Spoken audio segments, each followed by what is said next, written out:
आजची आपली रेसिपी आहे व्हाईट ढोकळा विथ कोकोनट चटणी।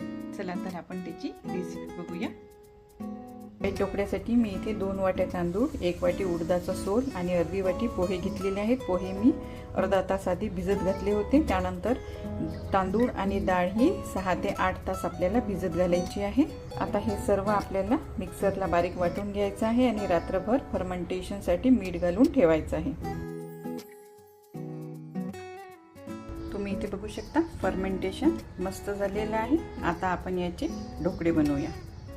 ढोकळा बनवण्यासाठी मी एका बाउलमध्ये थोडं पीठ काढून घेणार आहे। यामध्ये आपल्याला थोडंसं मीठ टाकायचं आहे। त्यानंतर हिरवी मिरची आणि अद्रक याची पेस्ट, दही मी इथे घेतलेलं आहे, ते थोडं फेटून घेतलेलं आहे, ते यामध्ये आपल्याला घालायचं आहे। थोडा बेकिंग सोडा आणि 1 चमचा तेल आपल्याला यामध्ये घालायचं आहे। आता हे सर्व फेटून घ्यायचं आहे। प्लेटला मी तेल लावून घेतलेलं आहे आणि हे व्यवस्थित फेटून घेतलेलं आहे। आता आपण हे बॅटर या प्लेटमध्ये घालूया। पुन्हा आपल्याला ब्लॅक पेपर पावडर स्प्रिंकल करायची आहे। इथे मी कढई घेतलेली आहे, त्यामध्ये पाणी घेऊन स्टँड ठेवलेलं आहे। आता ही प्लेट आपण यावर ठेवून देऊया आणि 15 मिनिटं हे आपण स्टीम करूया। बनवण्यासाठी खोबरा किस मी इथे घेतलेला आहे, 2 हिरव्या मिरच्या, साखर, जिरे, लिंबू आणि कोथिंबीर मी घेतलेली आहे।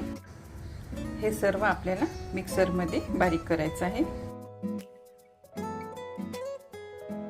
चटणी बनवताना मी त्यामध्ये पाणी घातलं होतं। आपण थोडं आता मीठ घालूया, त्यावर लिंबाचा रस थोडासा आपण पिळूया। आपली चटणी रेडी आहे।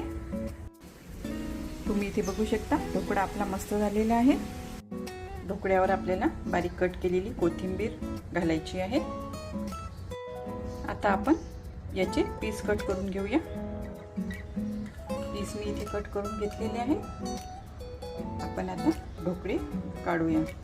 तर रेडी आहे आपला white dhokla with coconut chutney.